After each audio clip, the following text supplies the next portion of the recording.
I've walked 2 consultants that I use through a demo of like what Grok can do with basic, just simple instructions. Yeah. And both of their reactions were, oh my God, I'm going to be out of a job in 2 years. I'm like, yeah, I won't need to hire you because I can literally get this to do something that's a complex human function. Like I need you to go through 100 wells and identify when they were liquid loaded over the last 10 years. That's a graphical exercise for a human. Oh, there it is. I see it. Done in Grok in 30 seconds. Here's my spreadsheet. Tell me when these wells were liquid loaded. That's all the instruction you have to give it. And it worked? Yeah. Oh, yeah. We could do it right now. And it knows the words liquid loaded. It figures out what liquid loading means. And then it identifies it in the data set. It doesn't even have to pull up a graph. And it tells you, oh, these periods. And then you can go, okay, write a VBA script that will interpret the theoretical type curve of those wells without that liquid loading. What's the maximum theoretical production from those wells if they weren't liquid loaded? 10 seconds later.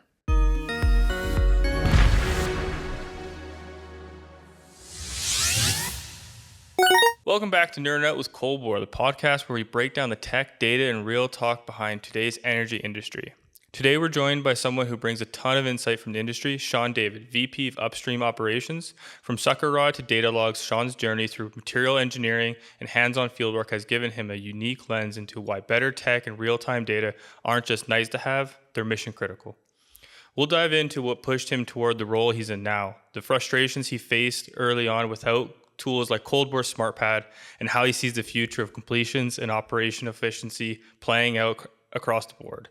So whether you're a data nerd, a field op, or just trying to make sense of all the buzzwords, this one's for you. Oh, I love that. What was that? From sucker rods to data logs? That was pretty good. Nice little rhyme. Can you kind of give us a summary, like Oilify and what your involvement is? Yeah, sure. So we started Oilify in 2020, kind of during COVID, which was not a good time to start a company, but so the sort of there's 5 people really involved with Oilify. Our chairman, CEO, Jeff Sapanja, and our fearless leader, and Rob Harry is our chief technology officer, CTO. Doug Pipchuk is the VP of sucker rod development. So his focus is our sucker rod stuff. I'm the president, and we have 2 sales VPs, one in Canada, one in the US. Gotcha. Daily Jason and Justin Brignac. What's a sucker rod?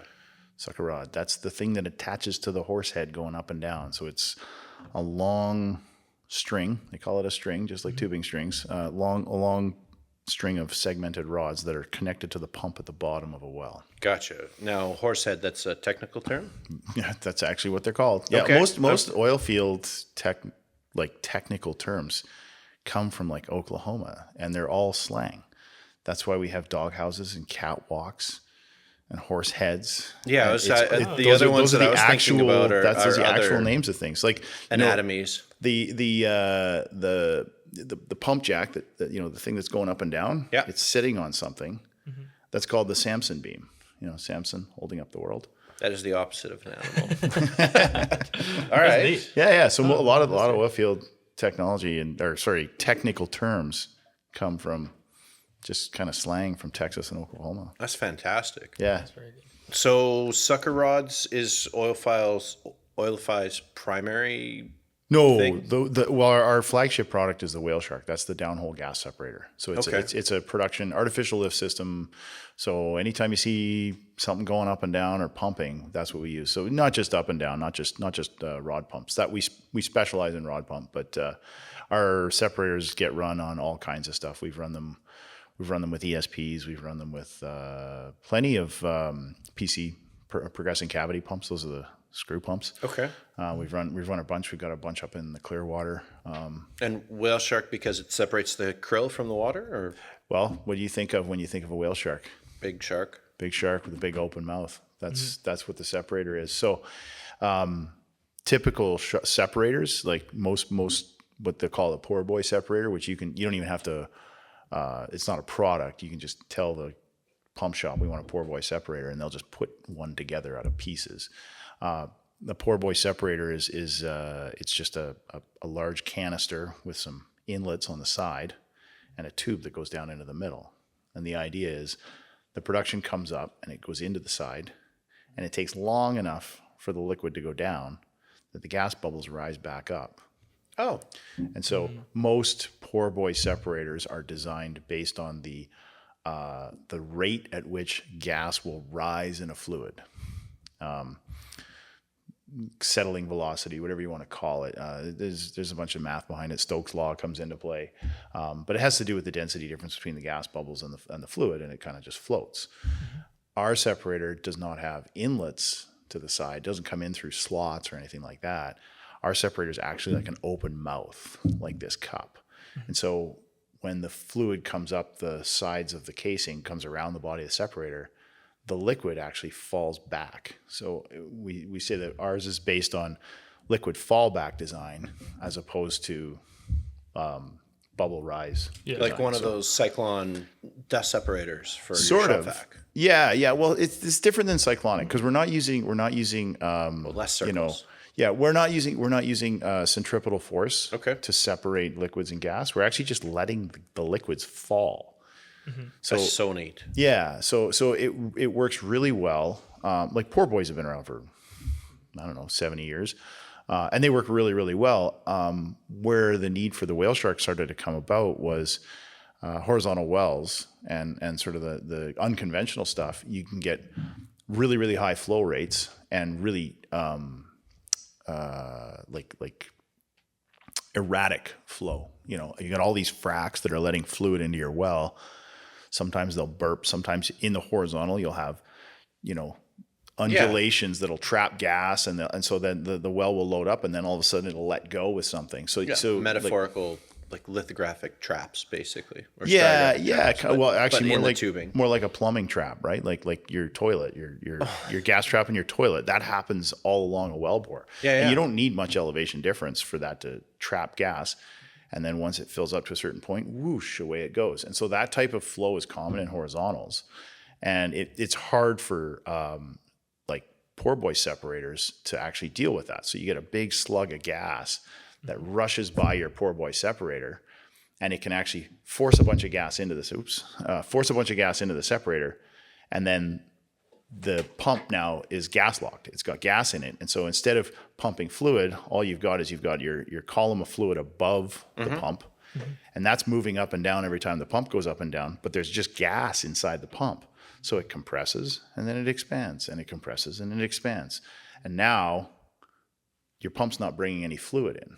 So it takes a while. And people don't know what to remediate at that point. Well, there's a bunch of different things you can do. There's all kinds of gadgets and things that people have put in to fix that, to release those valves mechanically or whatever. And the basic one that most production operators, the guys that are actually running your wells, will do is it's called putting your well on tap. So as the rod goes up and down, and you've got a gas pocket inside your pump, it doesn't dislodge the valves. So you actually just pause the jack and you lower the rod string a little so that the pump, when it gets to the bottom of its stroke, bumps. And you can feel it on the rod string with your hand. And that will dislodge the valves, just make them shake a little, and it'll get that gas bubble It'll through. break the membrane or whatever it is. Well, it jiggles the valve so that some of that gas burps through, and then it allows gas to start flowing and oil and water to come back into your pump. So when you put a pump on tap because it's gas locked, you're not supposed to leave it on tap. But that happens a lot. And then once you've left it on tap for a couple of days, you wreck your rod string and your pump and all that kind of stuff. So the parts need to get replaced. Gotcha. So it's with our separator, it's practically impossible to get gas locked because the gas can always make its way out of the separator. Oh.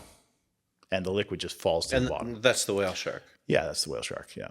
I gotcha. And so then after the whale shark, you're starting to look at different materials and different systems and what's our next point of failure. And you're just working your way up the string. Yeah. So we've kind of we've developed a bunch of different pieces and components in the artificial lift part. We're focused really heavily right now on the valves, the standing and traveling valve, and the pumping system. That's our kind of our next product that we're in prototyping and testing and that sort of stuff.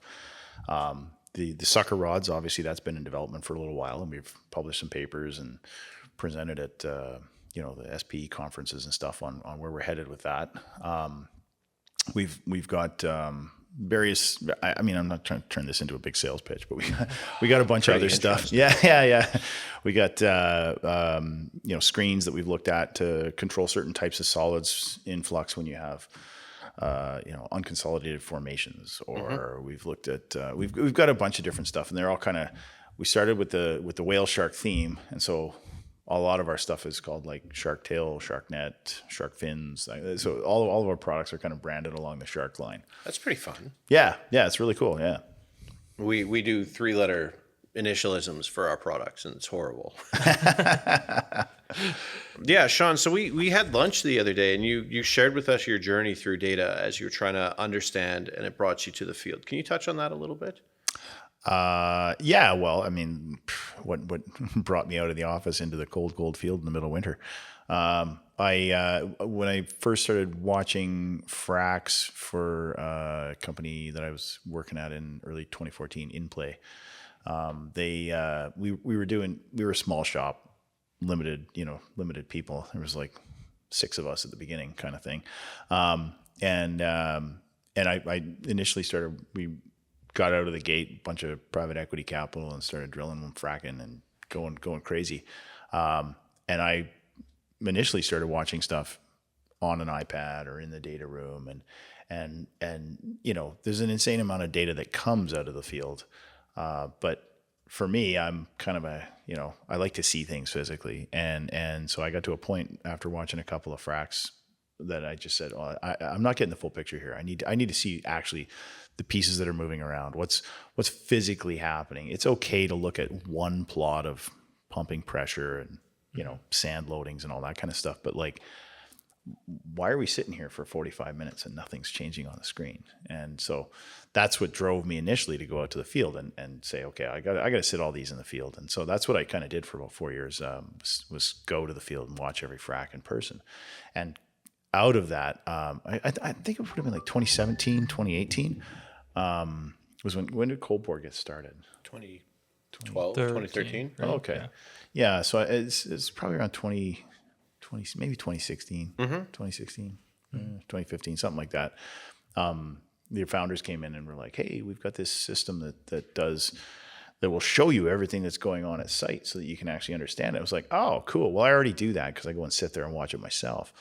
And they were like, oh, well, you're not standard. No, most people don't have time to go to the field. We were lucky because everything was within a 2-hour drive of Calgary, a 3-hour drive. That's right. Yeah. So you can do that. Yeah, one-on-one would be a different approach. Yeah. If you're up in Fort Liard or something like that, that's right. You're not going to be doing that. So, I had the would have been luxury. 2017. Yeah. So I had the luxury of being able to do that and tie the physical to what we were seeing on the screen, and then Cold Bore kind of got going, and I think that I said to the guys at the time, like, yeah, there's a definite need for people to see this data. Like it's crucial to understand what's physically happening at your site, other than just some diagnostic plots. Like, that's great, but that's only a piece of the puzzle. And if you've ever been on a frac site and you see what's going on, like, it's ridiculous how many people and bodies are on a single small frac city. site.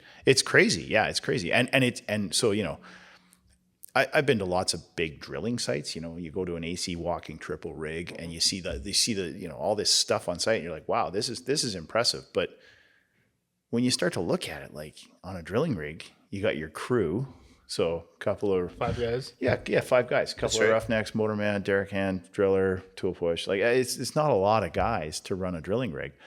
But on a frac crew, like even a small frac, like, say you're doing a 50 stage, 20 tons or 30 tons of stage coil frac, there's like 50 guys. Like, it's crazy. And you got 1 or 2 guys on each truck. You got the sandhogs, you got the blending unit, you got the data van, and then you got all the services that are coming in and out on a continuous basis, because you can't physically store enough stuff on site. drilling rig, you can fill up your tanks every day or two. Frac, like those sand trucks are going, man. That's so right. It's a much more intense operation. It happens in a much shorter period of time than a drilling. So it's really critical. I always say to people, like, yeah, on a drilling rig you burn about $100,000 a day, roughly. I mean, it depends on the size, but on a drill it's about $100,000 a day. On a frac you burn like north of $50,000 an hour. Yeah. So knowing what's going on and being able to make decisions in real time is absolutely critical.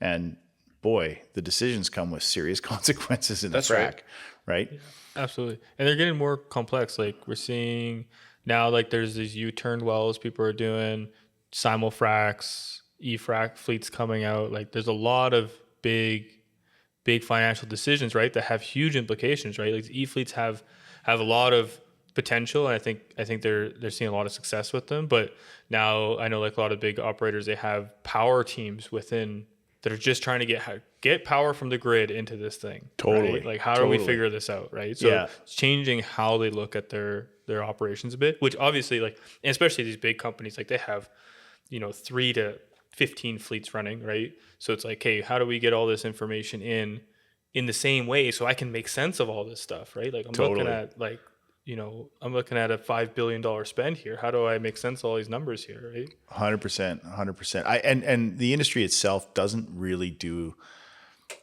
Some companies do, but a lot of companies are too busy going to the next well and the next well and the next well to actually step back and do what I would consider like detailed analysis of the frac data. So it's I've got friends that are ops guys for, large producers, guys that are north of a couple 100,000 barrels a day. So large oil company. And they got 60 to 80 wells that they have to overview they oversee the operations on. Like that's 60 to 80 frac spreads. And you're not doing that like spaced out evenly through the year. No, you're running 2 rigs and 2 spreads for a 3-month window so you can get your capital program in when the weather's good. And like the amount of data that gets generated in that period of time is insane.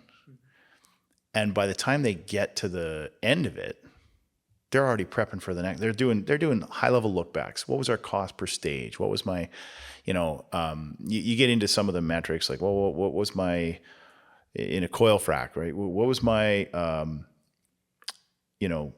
move, locate, shift time? So if I'm moving from one stage to the next and I locate that stage and then I shift it, there's a few things that happen in that operation. And, if you can get that down to 4 minutes a stage instead of 8 minutes a stage. Oh, it's huge. Well, it's 4 minutes per stage. You're doing 40 stages a well. You're doing 80 wells, and it costs you $50,000 an hour. All of a sudden, it's like we're talking real money here. Mm-hmm. So that kind of optimization starts to get done. But then, within the actual stage itself, you've got your pad, you got your ramp, you got your, all of those variables. And at the end of the day, the frac engineer is looking at, well, what's my cost per ton of sand, or what's my cost per stage is really, and how much water do I use on average per stage? The next level of analysis is, okay, well, let's look at the ramp. Can we change the shape of that ramp? Some guys do step, some guys do ramp on their concentrations. Is there an optimal way to change that so that we minimize the volume of fluid pumped? And that's a lot of work to do. You got to look at a lot of charts. And it varies in every well from the toe to the heel. It changes over the length of the well, because not only is your pressure drop from the heel to the toe different as you get closer to your heel, but you've also packed the formation with a whole bunch of pressure ahead of you. So you're starting to see changes in stress regions, and it gets complicated. It's a lot of work to go back through all those frac charts and go, I think we can trim 2 cubes off this. It's only one aspect. It's of one all, time, yeah. Right? Like there's, you can go that fine on 100 different factors, right? That come into play. And you used to get 10, 15 years ago, the job would be done and the frac company would be like, here's a PDF of some charts. Nobody goes back and looks at that, but we collect an insane amount of data. That's something that's going to be ripe for AI. It's like, okay, well, how do I, hey Grok, how do I shave $30,000 off of a $2 million frac? That's right. Right? Because $30,000 times 250 wells turns into real money. And here's the cold bore data set. There we go. And if you guys have the data, then that's the answer. Fantastic. In the last week, I've walked 2 consultants that I use through a demo of like what Grok can do with basic, just simple instructions. Yeah. And both of their reactions were, oh my God, I'm going to be out of a job in 2 years. I'm like, yeah, I won't need to hire you because I can literally get this to do something that's a complex human function. Like I need you to go through 100 wells and identify when they were liquid loaded over the last 10 years. That's a graphical exercise for a human. Oh, there it is. I see it. Done in Grok in 30 seconds. Here's my spreadsheet. Tell me when these wells were liquid loaded. That's all the instruction you have to give it. And it worked? Yeah. Oh, yeah.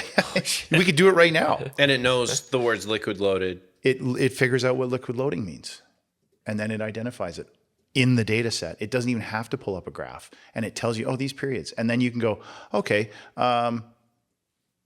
write a VBA script that will interpret the theoretical type curve of those wells without that liquid loading. What's the maximum theoretical production from those wells if they weren't liquid loaded? 10 seconds later. And you can and I did it with one guy. I'm like, watch. And then I copied and pasted it into Excel and I ran the script and it just gave him the curve. And he was like, oh my God. I'm like, yeah, dude, like there are so I was telling my son last night, he was like, Dad, I don't know what I'm going to do. And I'm like, I honestly don't know what you're going to do. You might live forever. I have no idea. We're heading into such uncharted waters right now. We're limited only by the creativity of the questions we can ask. Yes, that's what I was going to say. This is Google search terms. This is how do you hack the system so you can ask the most effective question to get the answer that you're looking for. My son's in grade 10 and he's using AI for all of his studying. Because you can ask it a question like, I don't understand why this happens this way. You can type that into ChatGPT or Grok or whatever it is, Gemini. You can type that in. I don't understand why this happens when this happens. Please explain it to me like I'm 5 years old. And it will do that. How truthful is it? Like, do you want to do this? We could do this. Like it's bang on. I'm not emotionally ready for this. Yeah, well, I'm telling you, like I just said, I had 2 guys that I showed this to in the last week, and they were like their faces went white. Mm-hmm. They're like, oh my God, like this is. I spent 15 years, 20 years acquiring this skill set to know what liquid loading means and how to identify it on a plot of calendar day production rate, and this just did it in 10 seconds, and it has no idea what liquid loading is, or it didn't until I asked it. And it figured it out. And you can see it when you do it on Grok. It actually thinks in real time. And it's like, oh, no, I should be doing this. Okay, no, I'm going to go check another website. And it's like commentating to itself while it's doing it. And then it'll go, I've looked at 35 websites and here's the answer. Mm-hmm. So yeah, there you go. Yeah, pull up Grok. Click on the top right. Try Grok. You can sign up for it. If you've got it up right here, let's think of a challenging question. Type in, how would I identify changes in breakdown pressure of a formation during hydraulic fracturing? Or during multi-stage hydraulic fracturing? Because this is going to make people's lives so much easier. I think so. But I think I'm still like on the side of, I think it'll enable an explosion of productivity. And yeah, you'll need less people, but there'll be a person still. There'll be a person. Yeah. There'll be less people. Yeah. There'll be less people. An explosion. Like you're going to see, I think we'll see the first, single team $1 billion companies, right? That come out of this. So it's just telling you, like, from a layperson's perspective, this is how you would identify it. Here's how you can figure changes out. It's just doing. This is something that doesn't know anything about fracturing, and it's scouring the internet, looking at things, and we just asked it a very generic question. But look at the answer that it gives you back. Yeah, I definitely agree. It's like, I think everybody that I work with, everybody I talk to now uses some AI LLM in their day-to-day. Almost any type of work you produce, you're like, well, I'll just ask it, like see what it thinks. Yeah. And just see if I'm on the right track here. Absolutely. Or if it has other things I didn't think about. Like, So see, notice how it asks you a question at the end. Yeah. These things interact with you now. So what's your setup or goal here? So if you took say you had a spreadsheet of frac data, you could now just drag and drop it into this box and say, tell me where the breakdowns are in this. And it will tell you exactly where it is. How intuitive are the questions and answers? Like, do you have to spell it out, or can you ask something that you'd need to make an intuitive leap to understand and have it actually make that leap for you? Yeah, it can do that. Yeah, it's startling.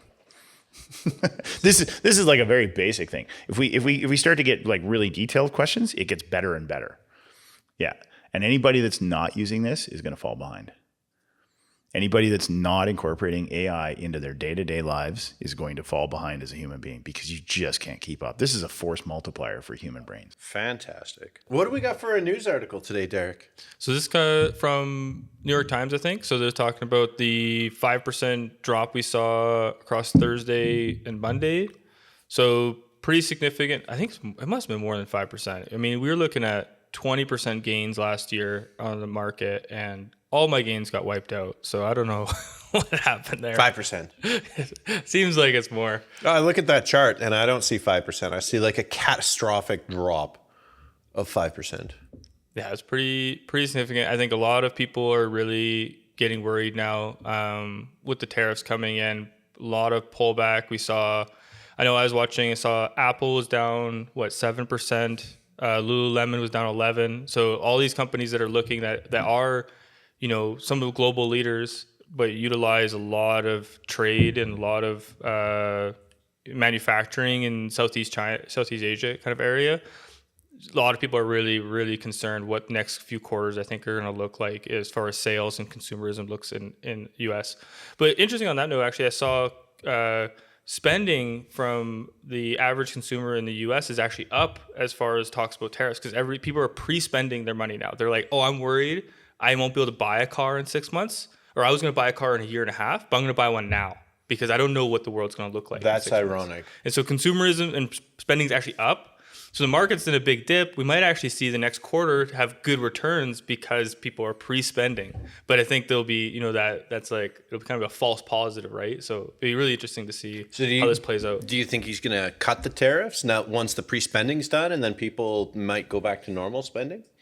I don't see him cutting the tariffs. I mean, I always thought that like Trump's kind of play here is there's like two sides, right? There's the hopes of nearshoring, where pulling manufacturing back to the U.S. I think there's some merit to that. I think it's a long-term play, and there's going to be pain felt along as you go through that. Additionally, I think he also recognizes like the global market and the economy is so complex. Like we don't know what can be nearshore and what can't be. So it's easier. Let's put a blanket thing and have the biggest companies and the biggest industries come to the table and explain why they can't nearshore certain things, and then we'll make cut deals for those things. So we'll cut deals when you come in and say, hey, we can't. Like say oil and gas, right? The one that we know really well. It's like the U.S. doesn't have the heavy crude like Canada does. So it's like there's nothing to do here other than what we're going to rework all these all this stuff in the U.S. That'd be like it's like this is going to cost us billions to rework this when we could just keep buying the heavy crude from Canada. It's like that might be a good deal where it's like, hey, well they can't rework anything. Like there's no. They have legislation. What's that? They have legislation in place that they can't rework it. Well, you got to look at what the crude from Canada does to their actual supply lines, right? Mm-hmm. So we send 4.5 million barrels a day down there. Mm-hmm. Like 4 million barrels of that is heavy crude, and they use that for specific reasons. It's not turned into gasoline. Light oil gets turned into gasoline. That heavy crude goes into the petrochemical business.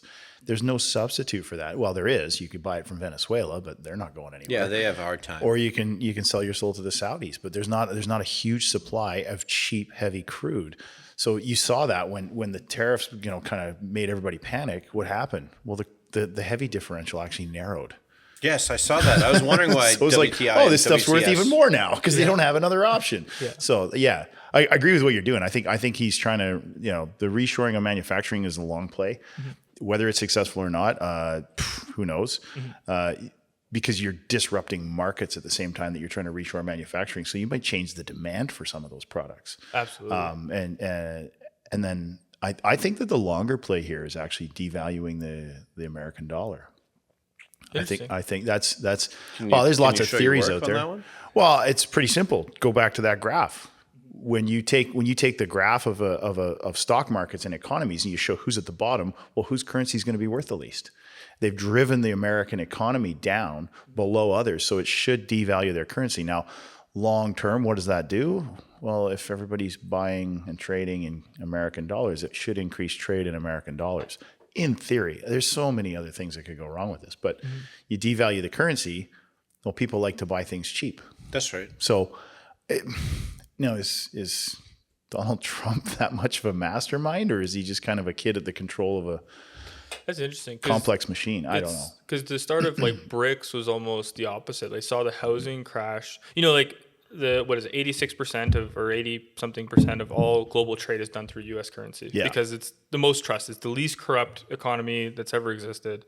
Because they have the three branches of government, right? There is controls, and it's very hard to become like a monarch within that organization. So other countries, for good or bad, even Russia and China, all these countries, even during Cold War and stuff like that, they still trade in U.S. currency because it's like the most, okay, we can trust this thing.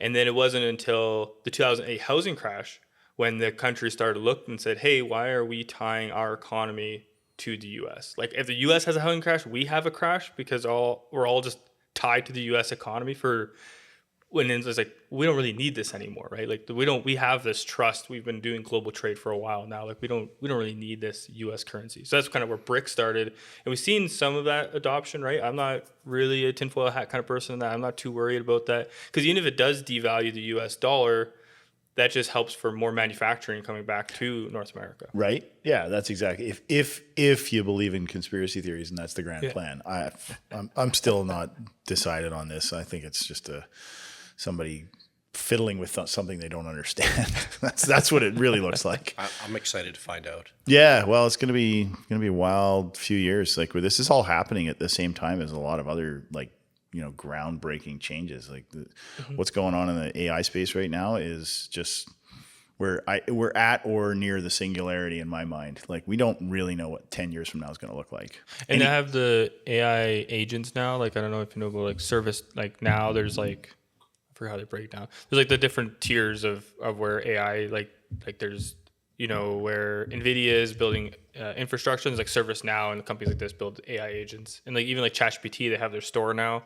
They have an AI agent for everything. Like I was using one there's a CPA, CRA AI like agent, and you can ask it all your tax questions. Yeah. Like it knows all Canada accounting. Knows the tax code. Yeah. And you can just be like, hey, I'm doing this. Well, think about like radiology, diagnostics, medical imaging. It's kind of at the point where it's more accurate than humans, but it will get to a point in the next 2 years where humans can't possibly keep up. It's just like the chess machines, right? Like, Magnus Carlsen, I watched him in an interview and they were like, hey, do you ever play chess on your phone? He's like, oh yeah, all the time. Like, can you beat the hardest mode on your phone? He's like, not a chance. Humans can't beat chess models anymore. It's over. Yeah, it's done. I wouldn't even play it because I feel like stupid. He's like, I feel like I'm playing like God. He's like, nothing should be this good. Yeah.